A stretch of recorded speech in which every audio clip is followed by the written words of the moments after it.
remember, my dear friend, you're not alone. I don't believe the narrative like my grandmother had, that, children must be seen and not heard. Right? Children must be seen and not heard. However, children are seeing and they are hearing. And you are not clarifying, you are not teaching by example. You can't just tell a child, don't steal, don't lie, don't do this, and then they see you as an adult breaking that same commandment or rule that you gave to them conveniently. And then sometimes you try to implicate them or bring them or have them involved in doing or seeing things that they shouldn't.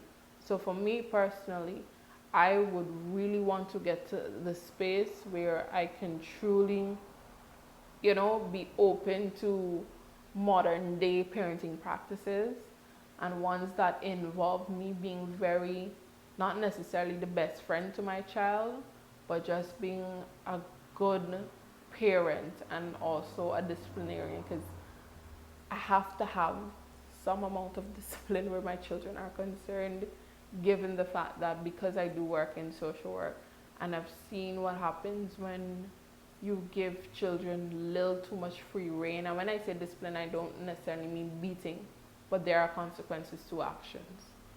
But you don't have to violently invoke those consequences.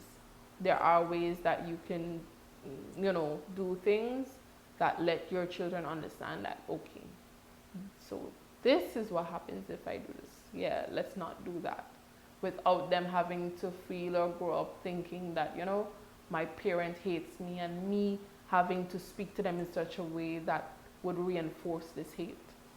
It would have to be twofold, because it's not just the child. You can speak to a child, you can, tell a child something, but if they're going home back into that same environment where they're going to go with a different changed perspective, however, their parent is not involved, then it's not going to work out. You have to speak to both the parents as well as the child, right? And after speaking to both the parents and the child, you try to let them both understand that, listen, so far, this is where this is actually leading to. Your behavior, it's leading down this path. However, what are some of the things that, I would try to find out, what type of life do you want to live, and what type of relationship do you want to build with your parents? And then, every child has an image of the perfect parent. Just like there are some parents who have the image of a perfect child, like I want a child to be like this or that. But are you creating such an environment for your child to behave in such a way? So you have to speak to both the parent and the child, and after you're speaking to the child, you have to let the child know that, listen, going forward, there are things that you might not understand right now, why you had to go through what you had to go through. You do have friends who don't go through what you go through, and then you also do have friends who might be going through worse, but you don't know.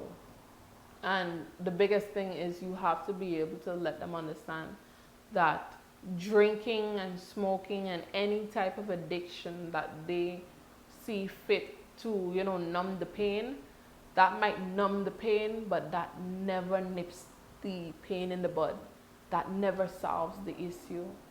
And that is just going to make things even worse. So anytime you're dealing with children and they're going through any type of abusive or traumatic situations at home, you do not neglect the parent. You have to also involve the parent.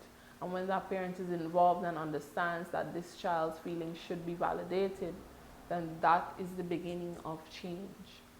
You can't just tell a child, well, God has a purpose for your pain, this is going to all work out good for you. A child doesn't care about the future, because sometimes there's no future in that child's mind because of how bad things are right now. They don't think they want to live out to see how good things can get, because things are not getting good. Things have been bad for so long.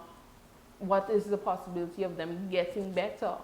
They just see what's in front of them.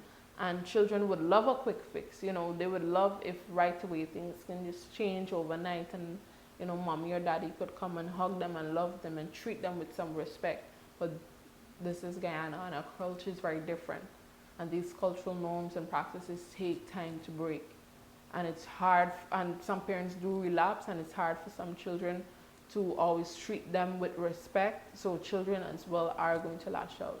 But you have to let them both know that, listen, you are in this and your parent is also in this. You know the type of lifestyle or the type of behavior you want, and you both have to work towards it. You cannot neglect the parent, because what can you say to a child? Respect your mom and respect your dad, although they don't respect you.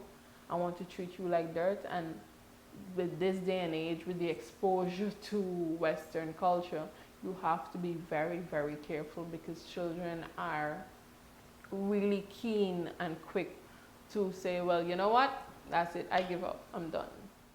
For persons who are looking for help or looking for somebody to talk to, they can try the Ministry of Human Services hotline. That is 914. There is always an experienced and professional operator on the other end of the line. So 914 is the hotline that you call if you're in trouble, if you're in pain, if you're going through some sort of situation at home and you feel like you're at your absolute worst, or you're at the end.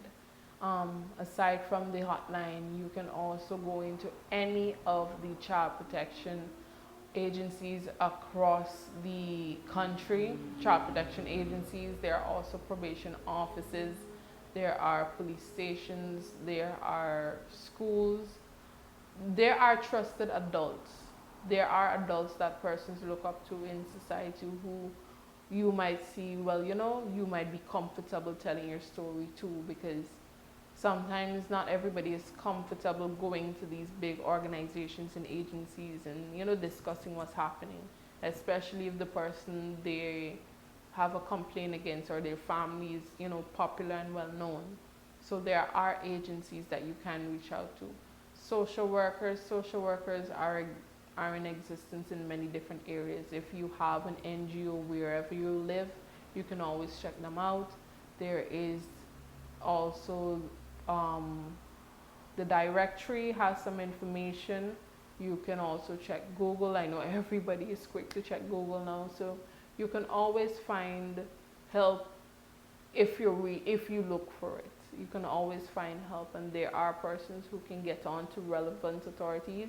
Even if you can, there are persons that can get on for you.